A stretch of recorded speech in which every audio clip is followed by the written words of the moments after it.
Hi, everyone. Thank you so kindly for joining us tonight. My name is Car Johnson. I'm the event coordinator for Green Apple Books. And tonight we are celebrating the release of the Long COVID Reader, Writing and Poetry from 45 Long Haulers. We are joined tonight by contributors Pato Hebert and Nikki Stewart, along with editors Andrew David King and Mary Ladd. Thank you all to all of our readers and also to all of our attendees for taking the time to join us this evening. I'm glad to be here with all of you. Please do say hi in the chat and let us know where you are tuning in from. It gives me a lot of joy to see where folks are calling in from. We are broadcasting from San Francisco. We are on unceded Ramaytush land, and we hope that you join us in our pledge to turn land acknowledgement into action by donating either your time or monetary means to an Indigenous organization each time you hear a land acknowledgement.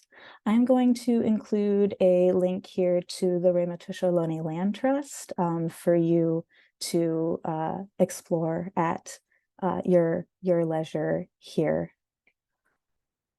All right, a little bit of housekeeping.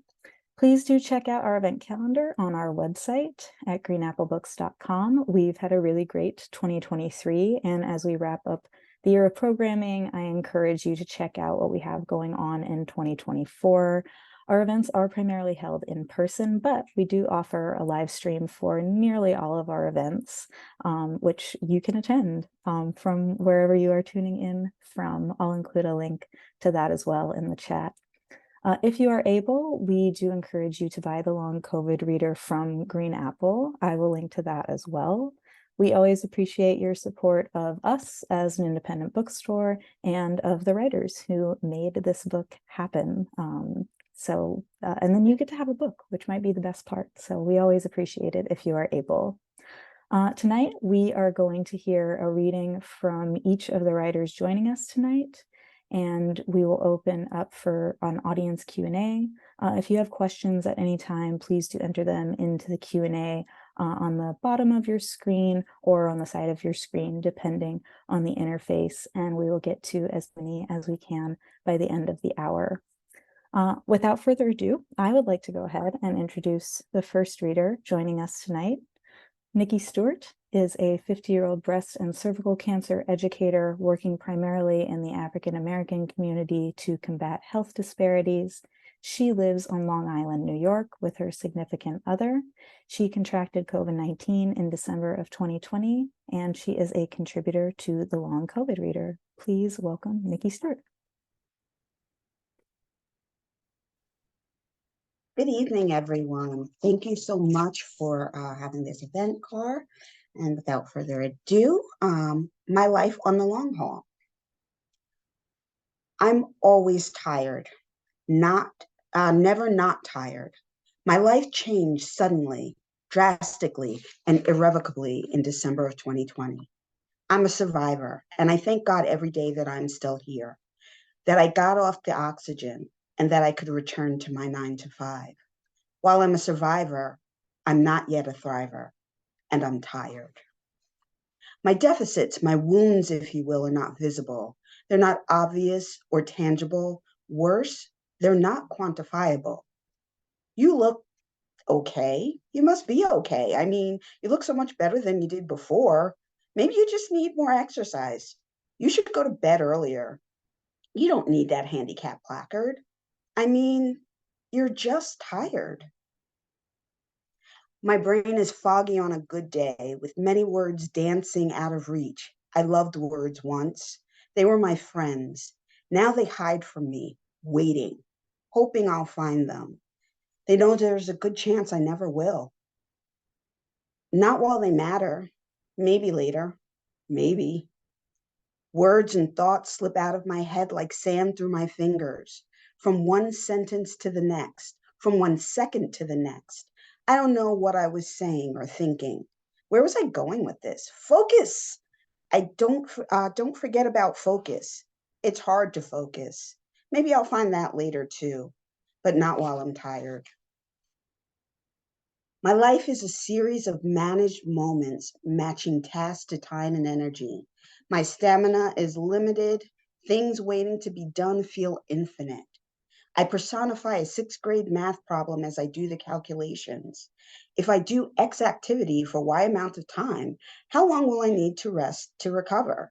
Will I have time to recover? I have to factor in the constant that is my 9 to 5.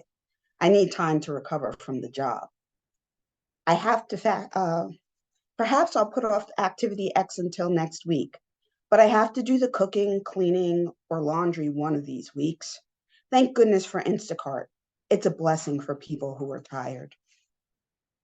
Let's not forget the job with all the demands that start before 9 and never end at 5.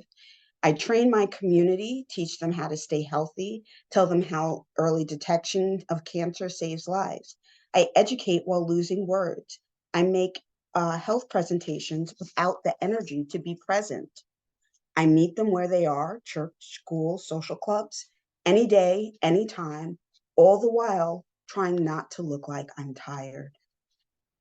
Sometimes I miss the little things I never knew helped me find connection, things I never knew helped to ground me, like communing with nature on a walk through the park preserve, enveloped by a blanket of greenery, or spending a day at a music festival, my heart matching the beat of the jazz and funk, like dancing in my beloved's arms, knowing this is the place I was born to be. Now I sit on benches and as others walk by. Now I go to concerts in the park for an hour. Now I watch my beloved dance, wishing I could join in. I do these things when I can, when the calculations work out, and when I'm not too tired. But there's grace on the long haul. Not so long ago, but in the before when I walked, the before when I danced, I lived and died by a calendar packed to bursting. I raced from pillar to post, activity to event, ensuring I was everywhere, making sure I disappointed no one. I could do it if I tried hard and raced fast enough. Maybe doing all of that would make me good enough. So I ran, trying to keep up with a life full of demands and obligations, barely taking time for walks, seldom giving up whole days for festivals, and rarely dancing with my beloved. Now that I manage and calculate, I choose the moments that matter. Now I know there's power in saying no. I also know now that before I was already tired. And so I learned. I learned the lessons I knew before. I realized the things that children know instinctively. Take care of myself first. I also listen to my body and my mind. Making time for self care doesn't mean I'll lose the race. Saying I've had enough doesn't mean I'm not enough. Most of all, I've learned the importance of my village and the people who raise me up and keep me going. These people showed me the power of strength in numbers and didn't wait for me to ask for help. They taught me that I am enough, that I don't have to be okay and I'm enough, that my thoughts can drift away and I'm enough. I may be tired, but I'm enough.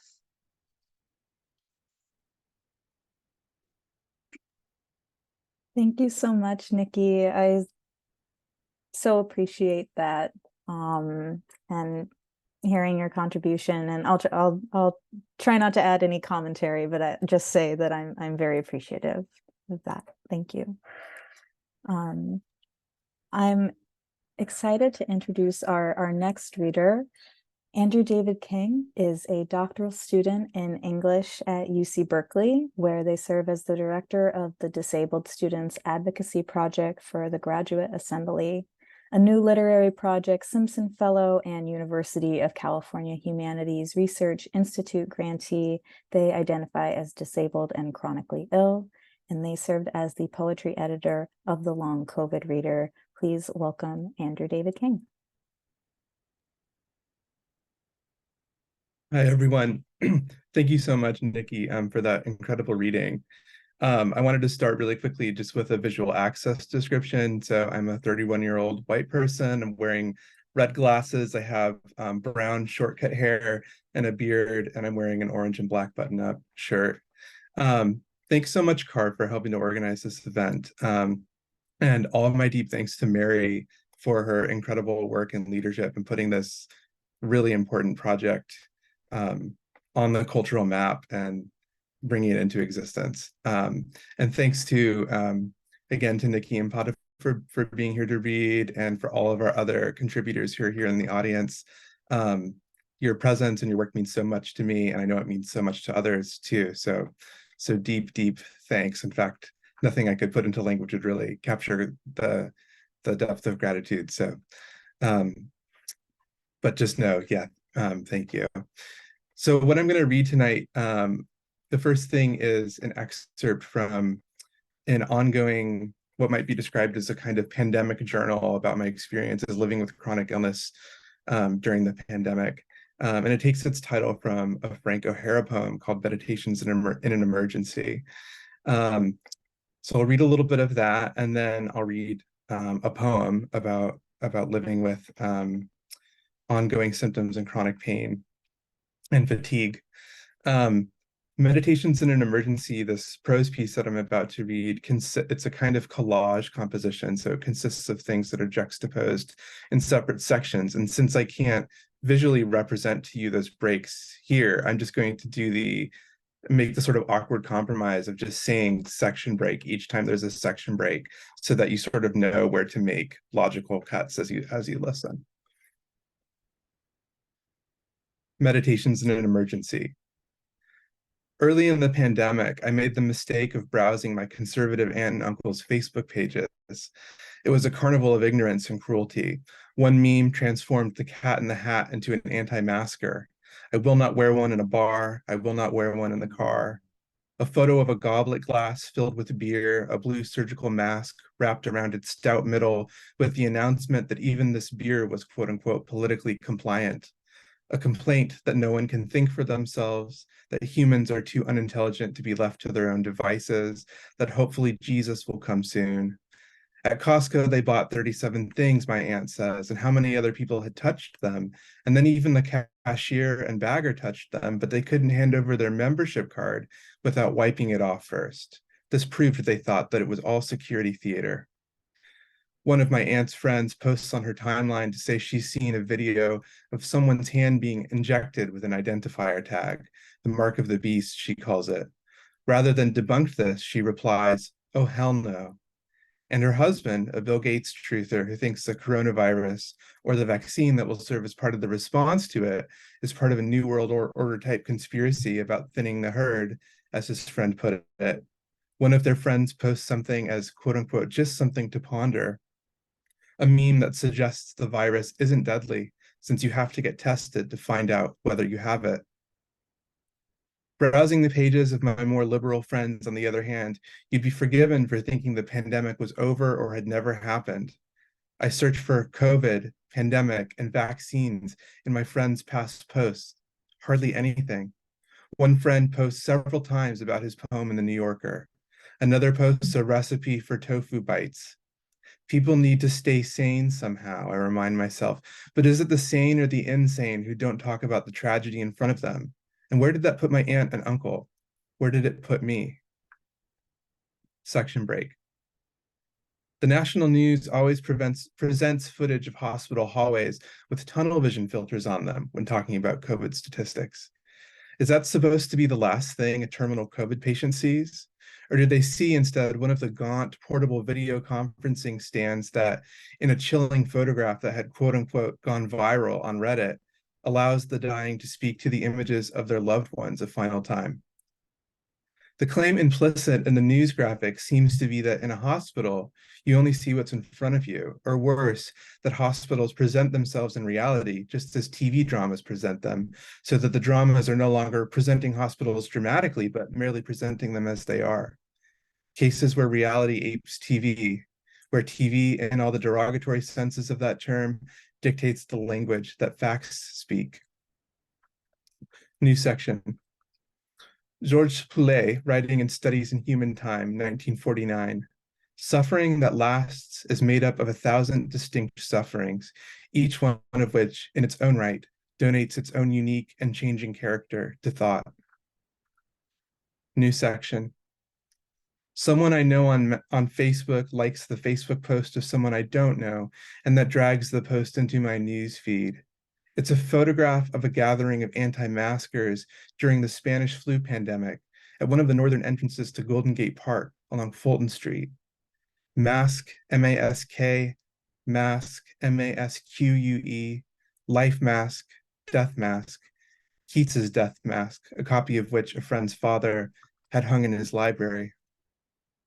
New section.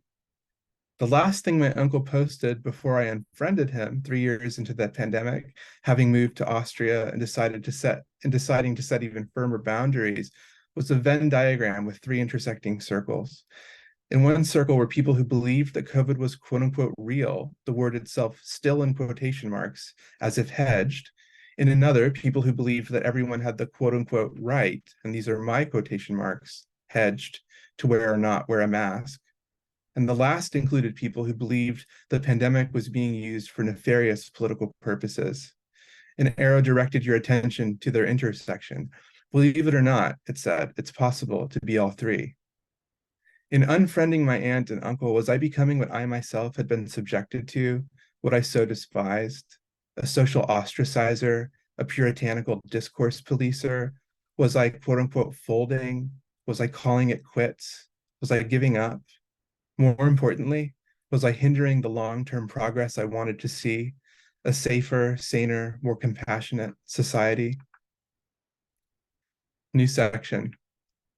I associate 2 deaths with the lemon tree in the backyard of my father's house, neither of which are its fault. The first is the death of Ruth Bader Ginsburg, which I learned about while on the patio near the tree, unpacking boxes from the move back to California.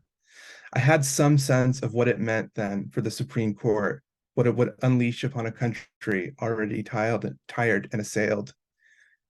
The second death is a baby bird whose death, in all likelihood, I hastened by inattention. Unpacking some boxes of books stored under the awning, I noticed 2 birds who'd built a nest in the wisteria were upset, squawking, chirping, perching now on the boxes, now on the lemon tree. Pushy, I thought, defending the nest. Only half an hour later, when my dog, Clementine, reached under the tree to investigate something, did I realize that their hatchling had fallen, probably after trying to fly. I set the baby bird on the brick edge of the flower bed, but by then it was too late. It breathed a few more times and then died, a drop of blood escaping its beak. Was there a crueler, truer parable to be told about me, I thought, to have transplanted one's awareness of the world into books, into texts, and as a result, missed another's suffering, to have done so in writing this, even? And now I'm going to read to you one of my poems from the collection. This is titled 3 Months Going on 4. So Payne's a lousier archer now. His trick is curved by pills I feed, not to myself, but to the black statue of pain in me. It works, it doesn't, the reed around the tooth, the waves of ache smoothing my hole. 2 crows on the antenna know what transmits what. The roof's pellet of lichen runs in place. Ledgers of snow resolve their balance into air. My breath here changes nothing there. Boots somewhere in the building hunt their echoes in 10 paces. If you flinch, you cause the moon to swerve, as all else you do, though none can see or tell, as I stand in the deluge with my spoon. Thank you so much for listening. Thank you so much, Andrew. Thank you for your attention to detail. And I think this is really resonant. Thank you so much. Thank you also for reminding me to do an image description, which I've neglected to do at the top of the hour. My name is Car. I'm a white person with short hair and an undercut, wearing an orange shirt and a black sweater. And thank you so kindly. As we go forward, I'd like to let you folks know or remind you that we do have a Q&A open that we, all of our our panelists this evening will get to contribute too. So when you do have questions, please do enter them, and we'll get to as many as we can by the end of the hour. Now it's my pleasure to introduce our next reader.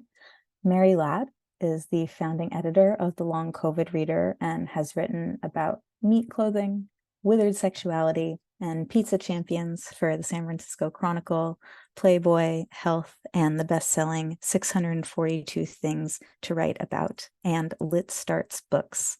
Mary collaborated with Anthony Bourdain and later created The Wig Diaries, an irreverent cancer book with illustrator Don Asmussen. She is Wewekai First Nation. Please welcome Mary Ladd. Yay, thanks, Car. Thanks, Green Apple. I'll do a visual ID. I'm biracial. I'm wearing a magenta top and I have short hair and pink lipstick on. I'm really grateful to be able to be here with you all tonight. I thank our contributors for our readers, and then everyone in the audience. You could be cubing bread or fretting over holidays, and yet you choose books and ideas and truth, and you help our community in so many ways. So thank you. The piece I decided to publish, I gotta say, I was selfish. I read everybody else's and then I figured out which direction I wanted to take, and I tend to skew funny, and how can you make something funny that's so miserable? But I found a way, and of course, if it's bodily fluids, that's kind of an easy one, right? But this piece is called Sometimes Not Always, and I'll read not all of it, but some of it. So, sometimes not always. When a new primary care provider proclaims that long COVID is real, when I finally feel seen and heard, I fantasize about clapping and exclaiming, yay, yay, yay. I might have acted on such a spontaneous reaction in the before times. Instead, now I hunch over. Familiar, fearful questions simmer. What is going on with my exhausted body? Will I ever feel better? How will I pay my bills? The lady doctor says to me, I just saw a much younger patient. Her systems are destroyed, just like you. Thanks. Walking home, I see people. They're presumably on their work. They're going so much faster than I can. And another question comes up. Is there something I can do to feel better when I wake up each day? Long COVID feels the worst in the morning. Sometimes, not always. It's as if a baker's dozen of incredibly strong and fit baby gnomes have hammered my neck, legs, and skull non-sexually throughout the night. Sometimes, not always, in the following hours, other long COVID symptoms and adjacent potential conditions wreak havoc. Pinching pain, nerve damage, missing vocab words, food sensitivities via mast cell activation syndrome, insomnia, fatigue, bubbling, twitching, rushing sensations in body parts that should not bubble, twitch, and rush. Swollen eyes, cloudy eyes, broken vagina, broken butthole, broken guts, spinning, nausea. Half my vagina went fully numb at one point. And another time, I swear, microscopic bugs were crawling in and around all of my private parts. Am I in a science fiction film? When pulling on underwear or pants hurts, I wince and sob, getting ready to see the OBGYN. There, the team listens and probes. Yet ultimately, I don't get what I want. I really want a COVID vagina chart designation. I really want to prove how wackadoodle my vagina has become. Instead, the medical verdict is that the tissues down there are thin. Maybe it's a win-win. I don't have crabs. Sexual dysfunction and other bummer symptoms are familiar after a triple negative breast cancer diagnosis 10 years ago. Back then, I remember fantasizing about sleeping because I was depressed at how cancer obliterated my energy and enthusiasm. I'd sometimes, not always, pine for pre-cancer routines revolving around eating, family, event work, and food writing. Scavenging for leftovers at work revved me up. My mouth would water. There would be a tingling desire, anticipating the exact moment when it was possible to hunt and gather tasty treats expertly. A pallet of charcuterie, delectable gourmet squeeze bottles, a flat of mixed greens, a 3-pound wheel of gooey cheese. Depending on how the event's guests ate, I'd spot and track these items of interest back to the kitchen. Packing away any personal, pleasing haul, however, turned into a group experience. The crew would divvy up rations, and we'd head into the night sweaty and happy with our overstuffed bags of shrink-wrapped savory tarts, tan to-go boxes, and a pointy baguette or 3. A fierce adrenaline rush resumed the following day as I'd paw through the fridge, debating what to pair with what. I was an adventurous eater long before I ate calf brains on camera with Anthony Bourdain. Breast cancer upended these exciting eating days. Medical pros and well-meaning friends told me about the connection between inflammation and diet. They had annoying suggestions that I should cut back on booze, meat, sugar, rich foods, anything that's fun. In my long COVID era, cautious eating does seem wise because of new to me histamine-related allergic reactions. I can't ditch my lifetime habits because food still represents joy, togetherness, and fun. Yet foods now irritate my entire being. There's headaches, scratchy throats, and worse. I'm facing an ongoing question of if, when, how I can ghost a growing list. Cocoa, vinegar, caffeine, pizza, chocolate, wheat, bread, mushrooms, dairy, spinach, even the perennial favorite, sriracha. Citrus, sometimes not always, puffs up my throat and eyes. I can't fake being attractive, vibrant, and normal with 4 rounds of hiccups, bloating, heart palpitations. There's also a loud funneling and whirring as if a small bird has taken over just my right ear. And it should be against the law to have diarrhea and constipation in the same afternoon. I can't keep this all straight, giving worse pressing symptoms. What is anti-inflammatory? What is low histamine? It's confusing. Some fruits and veggies now cause harmful reactions. Figuring out long COVID treatment, pills, and ingredients is pure whack-a-mole. Researching, prepping, storing food, it could be a full-time job. I'm supposed to rest when I feel terrible, but I often can't. Hope floats the same as turds. Long COVID sneakily enrobes me in molasses, nullifying timelines and plans. It slows everything down, from breathing to the ability to think, move, or even walk. I start daydreaming about stretching out on my oversized couch. Sometimes, not always, when the back of my eyes feel roasted from the inside or a nasty claw grips the lower spine, I try to remember it's just what's on the long COVID menu for today. Early scans showed no lung damage, though I sometimes not always feel breathlessness, sometimes close to choking. And yet when I want a good laugh, I flash back to an online recommendation to freeze cooked food immediately or throw out leftover food because the harmful histamine levels grow the longer cooked food sits. But I love leftovers. One treasured favorite remains a still warm, fragrant rotisserie chicken, accompanied by dips, salads, slaws, noodles, freshly chopped herbs. In the before times, I got in touch with my inner glutton. I gobbled piece after piece in the grocery store parking lot. I just did that once.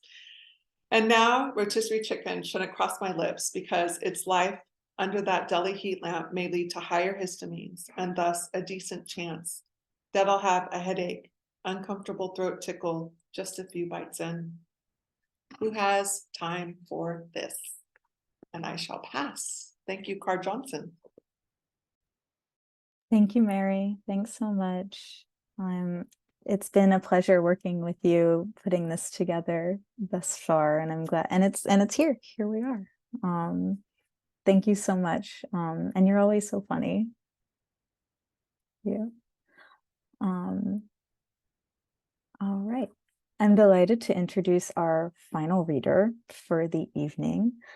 Pato Hebert is an artist, teacher, and organizer.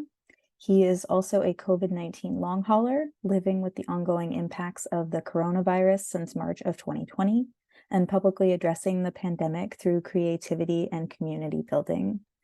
Hebert serves as chair and teaches in the Department of Art and Public Policy at Tisch School of the Arts, New York University. Please welcome Pato Hebert. Thank you, Cara, and everyone at Green Apple Books. When I lived in San Francisco, used to love spending time up and down the aisles of Green Apple and going to as many readings as I could. So to now get to be part of this virtual gathering is really a treat, a dream come true. And kudos and gratitude, Mary. It's here. The book is live and in the world and doing its work and bringing us together. So can't thank you enough. And the whole team, including Andy and everybody who makes the book possible. So I'm very grateful to be here. My ID, I'll say I'm a light-skinned, bald person in a maroon or burgundy guayabera. I'm in front of a blurry library full of other books as a way to welcome this new book into the world and our shared lives. And my piece is called Third Illiversary, March 2023. Today is my illiversary. I stumble into year 4 of living with the virus's reservoirs of resolve, COVID-19's toll on the body and spirit. A sore throat was my first warning sign on March 2nd, 2020, a symptom so subtle yet common that the emerging medical guidance assured it was no sign at all. They didn't know I'd inhaled a floating ember of the wildfire infection. Tissue as tinder, the issue is tender, swiped out. 4 days ago, a raging soreness once again enveloped my throat. It seemed to come out of nowhere, except chronic illnesses everywhere. In the body, our collective body, this fragile, magnificent body that opens with a throat. Sick, scratch, scrape, shout, sore, sour. I've stubbornly insisted on a long-hauling existence that's far more than just dour. Whenever I speak on patient panels, organizing roundtables, advocacy briefings, or kiki sessions, and somebody asks what I want other folks living with long COVID to know, I usually make candid mention of the relentless struggle that requires great pacing, patience, diligence, mutual aid, interconnectedness, and care. And then I emphasize celebration and vitality, the fierce richness with which our disabled lives can thrive, the sacred power of breathing and being together. There's also the harrowing sorrow of no tomorrows for all who have died. Even as federal, state, and local governments declare an end to our emergency, those of us living with loss and long COVID, we know the dangers of such narrow-minded decrees. With its markups and takedowns, the market will not save us. Our resolve just might. Tonight and every day, a need to remember, recalibrate, replenish, reinvigorate, reconfigure, and renew. I want to insist on an existence of vitality and rest, imagination and joy. It helps, even if it doesn't always go so well. I begin year 4 masked around others and unmasked in my exhaustion. Massive sleep disruptions persist despite constant tinkering and revised attempts to medicate, meditate, and despair a way toward rest. Brain fog, disorganization, lost thoughts and missing words conspire against my wishes and will. COVID-19 impacts so many bodily systems. I feel like we're hearing that tonight.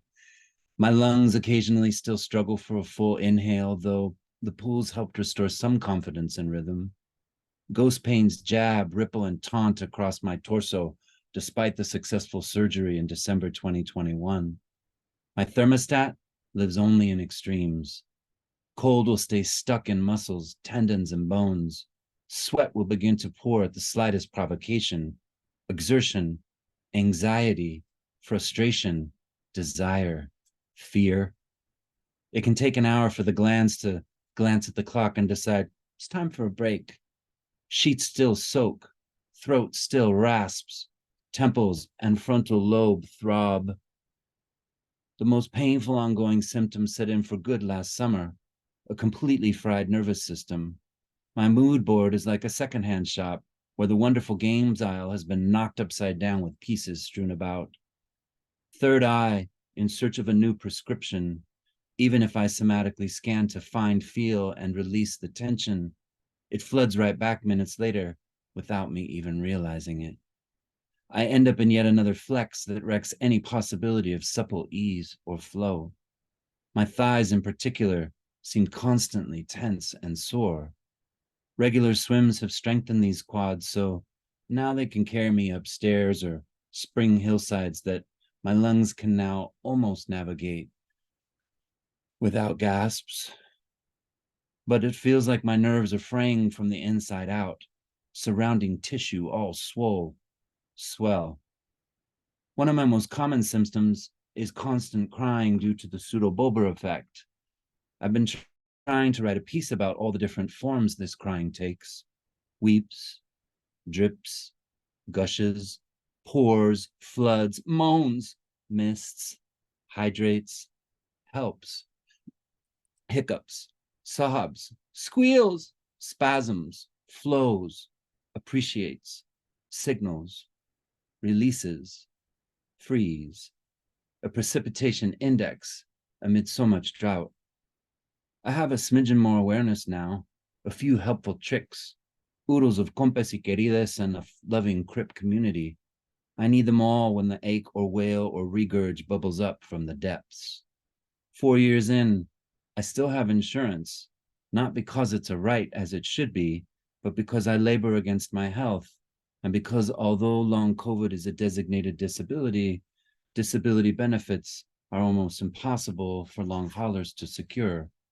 Structural insecurity, so many systems of inequity have been exacerbated by this putrid pandemic. It's just after 3 a.m. here in New York. The recent snows have mostly melted, and the streets are quiet on my walk home, save for some cars crawling along the thoroughfare and a distinctly repeated "fuck yous" caroming off buildings from a distance. It's just after midnight back home in Los Angeles, and the relentless rains of the climate crisis have finally slowed again. It's just about time for me to make something, anything. If I were at an artist residency that came with an endoscopy camera, I'd deep throat the probe and screen grab what it sees. Instead, I tried to swallow my phone, to reach the screaming and keep on dreaming, the paradox of this screen as care. Today is also my daddy's birthday. I've already sent him a bouquet of various yellow flowers, but I'll reach out to him later, after lying down and seeing what this body wants and needs, will allow for or resist. The last time I saw him was November 2nd, as he and my mother and sister exited my small apartment. They'd barely settled in for a rare stay, but they had to leave because I tested positive for reinfection, and we wanted to keep them safe. 5 months without hugging him, 8 months since any extended quality time together, but he is still alive, and so am I, and this is a special song we're singing. Thank you. Thank you so much, Pato. Thank you.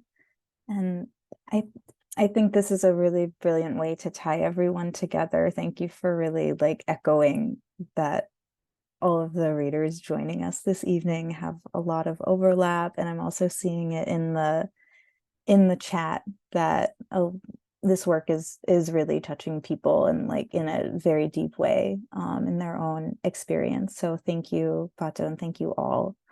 I am while we're waiting on some questions, which I do encourage you folks to use the Q&A or to ask questions in the chat, and we'll get to them as well. No pressure, but I do think this is a unique opportunity for you to be able to ask the contributors some questions. I had a question for you, Mary, actually, if you could start us out, if you wanted to tell us a little bit about the project's inception and how you brought all of these writers together who are joining us today, as well as the extended contributors. Yes, absolutely. So I was sick with COVID in February of 2022, and it was weeks and months where I couldn't do much of anything. And when I had breast cancer, I became connected to a community called Wildfire. They have a magazine, and I contribute. I teach with them. I hang out with them, and this is all in the before times. So I found myself wondering. So whenever Wildfire hits my inbox or the print publication comes, I'll just read the entire thing in one sitting. The reason why I do it is because I have a feeling like what I have right now, hearing all this writing. I feel seen, I feel heard, I nod along, and it helps for the middle of the night, those fearful times, the difficult times, being in community, knowing that I'm not alone. I started to look and see, well, where's the Wildfire for the long haulers? Where is it? And I noticed that it doesn't exist, and we don't have the luxury to wait. And I'm very stubborn, and I decided, well, I'm just going to give it a try. I'm great at organizing people. I've done a lot of event planning. How hard could it be? And one wise person was like, it's a lot of work. And I said, oh, and so it is a lot of work. And yet the beautiful part of this is when I did my breast cancer book called The Wig Diaries with Lydia Sviatoslavsky, she's here tonight. She helped me with that. And I messaged her, and we were a great team. And I said, what do you think? Should we do it? And she said, yeah. And having her support and her awesome, amazing work made me feel like we can do anything, And then we put out the call, and the vision was that it's not just for established writers. I'm not a gatekeeper. And that's another beautiful thing about Wildfire is it's open to all skill levels.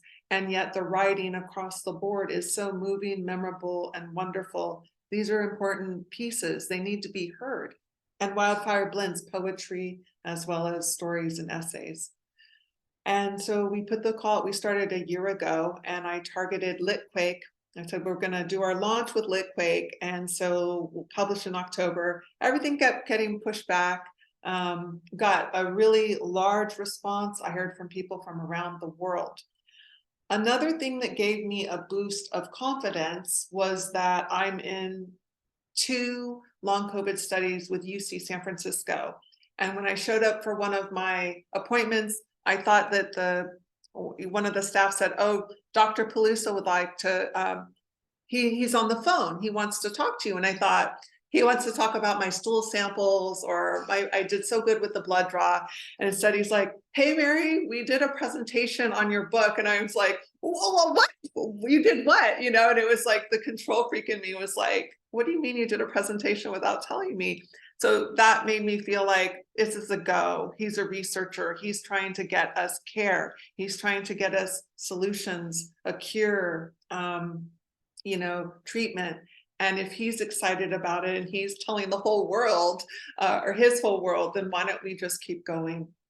And we had a team of editors. Many of our folks either have long COVID or other conditions, disabling conditions. And it's unlike any project I've ever worked on, where we give each other the time when we have an appointment, when we can't get out of bed. Okay, we'll just take our time. That's not how publishing works. That's not how the world works. But that's how we decided we had to do it. And it ended up being 45 folks from around the country. And I'm really excited because I feel that it's a reflection, a very good reflection of society itself. It's not an elite group, it's a relatable group, so that your aunt, cousin, friend would feel comfortable hearing these stories, and want to know more. And we published November 15th, and I did do a reading with Litquake, and this is our first bookstore event. And I did realize that there is a possibility of doing another book, but that might be getting ahead of myself. And The response has been great. I know that it's very important to the people who contribute, as well as to their community and their the people that love them very much. Many of our several of our contributors are struggling, and so the point is to make people understand we haven't disappeared. We are still here. We need help. We need institutional support. We need money. We need, if we can't work, what do you expect us to do? A lot of us are running out of money, or we've run out of money. We might not have someone to give us a ride to our appointments, things like that. So it was just supposed to be basically a logjam to get a conversation started in the media with politicians, but also just with everyday folks, because that's how we can affect change when people are quite sick. It's the world's biggest disabling event. So what are you doing about it? Have you read this book? What do you think about it? You know, so it just, you can't, I don't want people to forget about us just because we might look okay, you know, we might look normal, quote unquote, and yet we have very difficult days. Thank you so much, Mary. That's really illuminating. And also, that's such a really cool and interesting point, I think, that you were talking about in the process of publishing and rethinking like the kind of machine of publishing and how it's all go, go, go and doesn't really take into consideration the human condition, even if you're like a fully able-bodied person. It reminds me of what Nikki was saying earlier about already being tired with trying to keep up with things, and then the new element of having had COVID and the long hauler side effects of it. It's a total rethinking, which I think is really admirable and I'm so glad it was able to be produced in that way. We do have a question from an audience member here. Alex asks, what does the future of this project look like? We're going to do as many book events as we can. We're going to do them online. And so I'm reaching out to the contributors, and that's the immediate future. So that'll be February, March, April, you know, maybe we cruise into some for the summer. I haven't decided if I will do another book or not. I'm just waiting to see. So for now, we'll be doing some collaborative, accessible events, book events. And I do hope eventually to do some writing prompts so that we offer more support for folks that help guide you, you know, through the writing process. And those could be accessible on the website. That's a hope, that's a dream. I'm presenting to a large health organization with long COVID researchers from around the world on Tuesday. I'd love to collaborate more with them. Perhaps there's a way to do, you know, with various institutions, because there's some really large groups who are trying to help folks with long COVID. So how can I be a part of, or how can the book be a part of that atmosphere? Thank you. That's exciting. That's a cool, that's an exciting, cool prospect. I would encourage our contributors too, if you haven't already, to please check out the webinar chat, because people are saying some very kind things about your work. And I love seeing it as a host MC. It makes me very happy. We don't have any other questions thus far, and that is okay, no pressure. So at this time, unless we do get a couple of other ones coming in, at this time, I'd love to turn it over to our contributors and ask you about anything that you're working on, or anything that you would just like to share. If you have anything to share, we can start with Nikki. Well, I thank you. My visual prompts, I'm an dark-skinned African-American woman in a pink jacket and cream shirt. I don't have anything I'm working on. This was actually the first time I've ever been published. I was online looking for to see if there were any grants so I could get my house clean. And in a long hauler forum, I came across this request for essays for writing. And it just really spoke to me. I used to write a lot when I was younger, when I was, a teen and in my 20s. And I wrote that in like 5 hours because it was the first time I felt the opportunity to be seen. And I keep seeing that in the chat, that people feel seen. And so this was a great experience. And thank you so much, Mary. And it has made me feel seen. Thank you, Nikki. And I'll say too, just so you folks know, like, you do not need to be working on anything. There's nothing that you need to, if there's nothing going on, it's like the worst thing that you can ask any artist, right? Like, what's coming next? You can just talk about anything you'd like to share if you have something to share. And there's someone in the chat, Nikki says, wow, I was just looking up to see where else I could read your published work. So I think we're all surprised that that's your first publication. And I'll hand it over to Andrew if there's anything you'd like to share, but also no pressure. Sure, yeah, thanks, Car.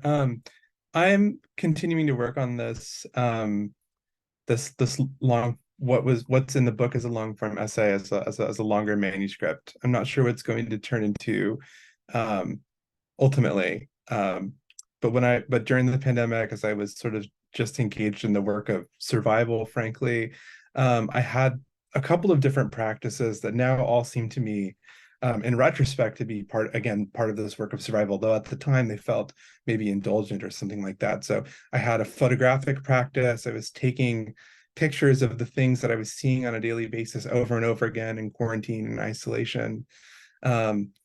And so I'd like to, although I feel like structurally we're all being encouraged to indulge in collective amnesia about the pandemic. I know many people here do not, including myself, do not have that luxury, but sort of the culture at large, there's all sorts of ideological, economic reasons why there's incentive to do that. I've also sort of felt the force of the appeal of, pretending to myself like those years didn't happen the way I know I experienced them.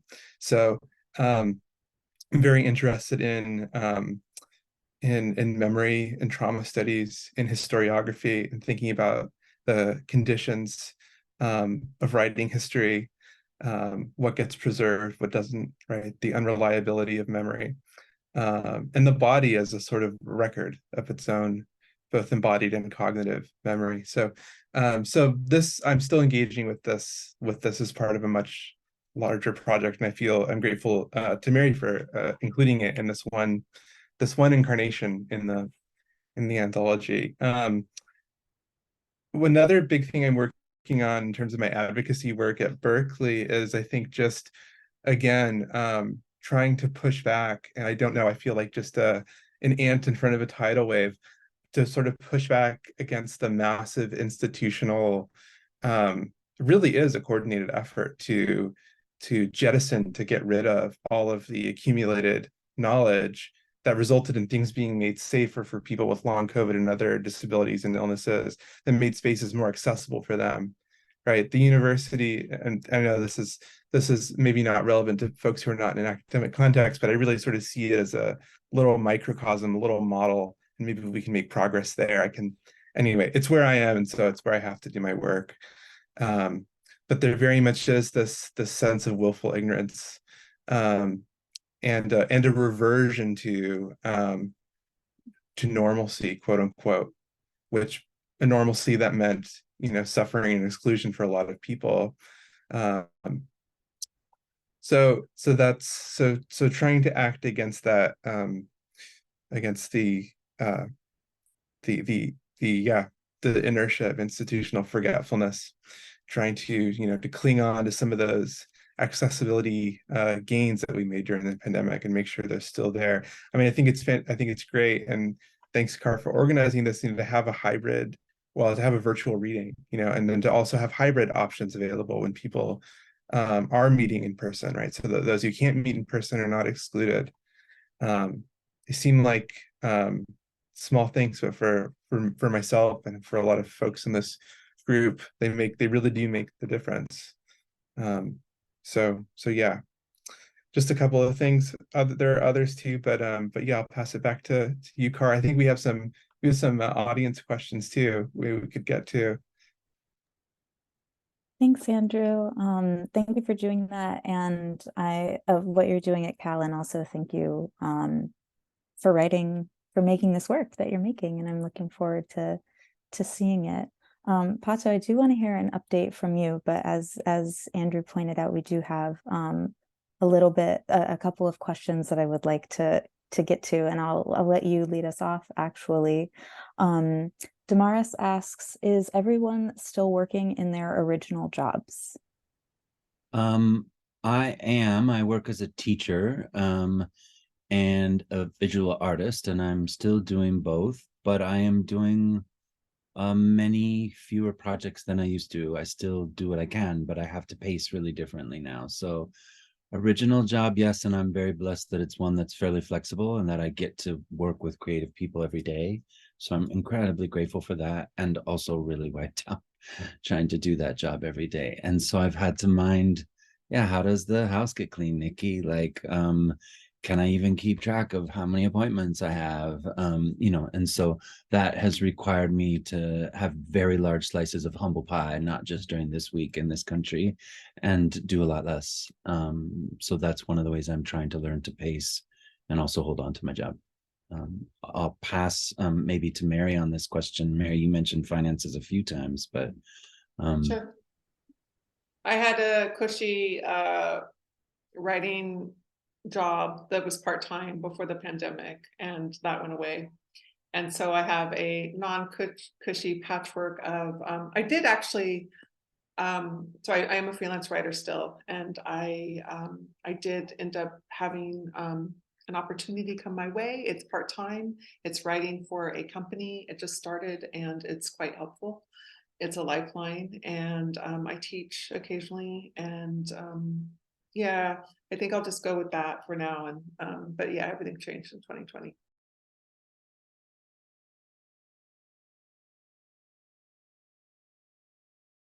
Maybe hear from Nikki. Are you still working? Yes, I was out of work from December of 2020 to December of 2021. And I went back to work because I had used up all my time. I was denied disability, and I went 4 months without a paycheck.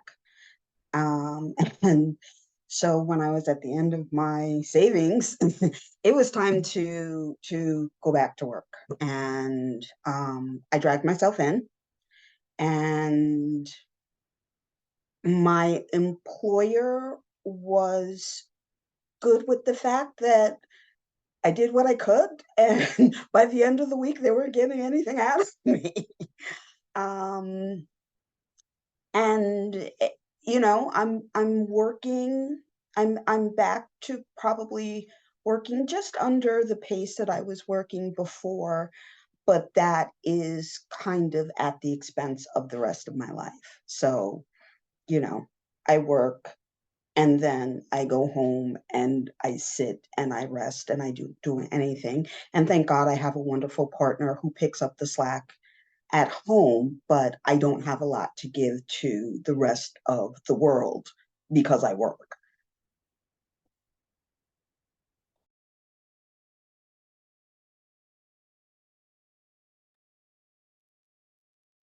All right.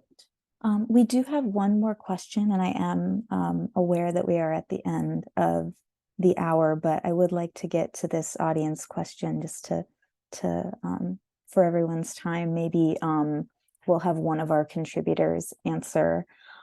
John asks, what is one effort you'd like to tackle to increase awareness of the book and the disease? Reaching out to media, to medical schools, to politicians, etc.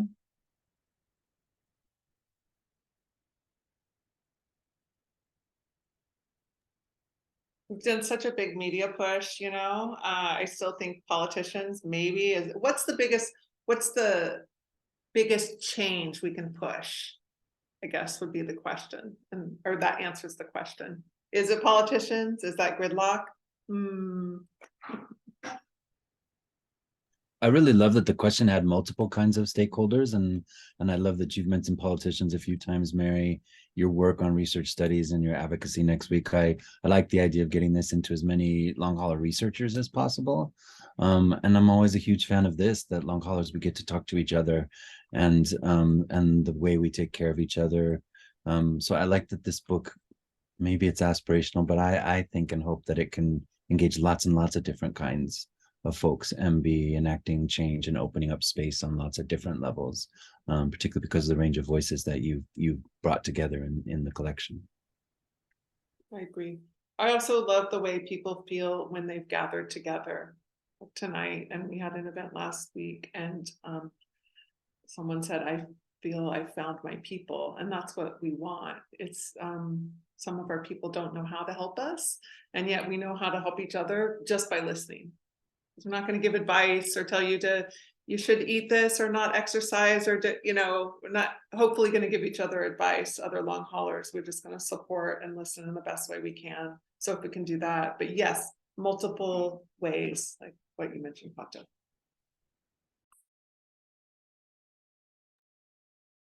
Thank you all. I think we'll call it a night there. I am so grateful to all of you who read this evening, for being a part of this project. I'm grateful to all of you for joining us and tuning in. This has been really special. I've been really looking forward to it, and I'm so glad that Green Apple could be a part of the long COVID readers' journey. So thank you for that. I'm gonna give one more hand to all of our readers. I'm so grateful for all of you. Congratulations on this book being in the world. And if you have a last word, I'll let you have it. And if not, good night. Bye. Thank you. Thank you all for being here, and thank you, Car and Green Apple. Just thanks to the community. Really appreciate you. Thank you. Good night, everybody. Night.